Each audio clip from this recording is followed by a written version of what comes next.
రోబోలు రెస్టారెంట్లలో సర్వ్ చేయడం చూస్తుంటారు, ఎగ్జిబిషన్లలో డాన్సులు చేయడం చూస్తుంటారు. కానీ చైనాలో రోబోలు ఏకంగా ఆటలాడుతున్నాయి. అవును, మీరు విన్నది నిజమే. ఫుట్బాల్, బాక్సింగ్ మాత్రమే కాదు, అథ్లెటిక్స్తో అలరిస్తున్నాయి. బీజింగ్ వేదికగా మొదలైన ప్రపంచ హ్యూమనాయిడ్ రోబో గేమ్స్లో నువ్వా నేనా అనే రీతిలో తలపడుతున్నాయి. కొన్ని రోబోలు డ్రమ్స్ వాయిస్తూ ఆకట్టుకోగా, మరికొన్ని క్యాట్వాక్ చేసి కనువిందు చేశాయి.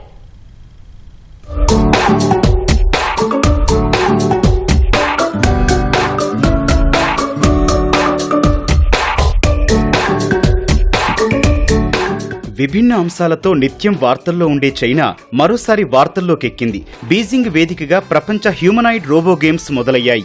ఈ పోటీల్లో అమెరికా, జర్మనీ, జపాన్ సహా 16 దేశాలకు చెందిన 280 రోబో జెట్లు పాల్గొంటున్నాయి. మొత్తంగా 500 హ్యూమనాయిడ్ రోబోలు వివిధ పోటీల్లో పాల్గొంటున్నాయి. ఫుట్బాల్, బాక్సింగ్, రన్నింగ్ లో రోబోలు మనుషులను మైమరిపించేలా ప్రదర్శన ఇచ్చాయి. Track and field, table tennis తో పాటు ఔషధాలను గుర్తించడం, వస్తువులను తీసుకెళ్లడం, క్లీనింగ్ సేవల విభాగాల్లో పాల్గొని ఔరా అనిపించాయి.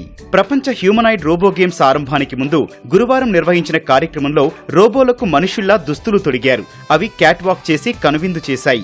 మరికొన్ని కళాకారులతో కలిసి స్టెప్పులేసి అలరించాయి. మరికొన్ని రోబోలు డ్రమ్స్ వాయిస్తూ తమ ప్రతిభను చాటుకున్నాయి.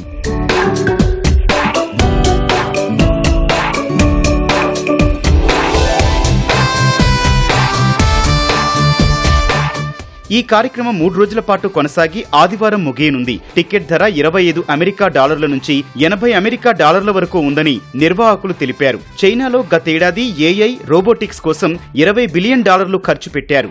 ఏఐ రోబోటిక్స్ స్టార్టప్ల కోసం భవిష్యత్తులో $137 బిలియన్ నిధిని ఏర్పాటు చేయాలని చైనా ప్రభుత్వం భావిస్తోంది. ఈ క్రమంలోనే రోబోటిక్స్ ఈవెంట్లను చైనా పెద్ద ఎత్తున నిర్వహిస్తోంది. కొన్నాళ్ల క్రితమే హ్యూమనాయిడ్స్ కోసం తొలిసారి మారథాన్ రేసుకు బీజింగ్ వేదికైంది. అందులో పాల్గొన్న చాలా రోబోలు పోటీ పూర్తి కాకముందే దెబ్బతిన్నాయి.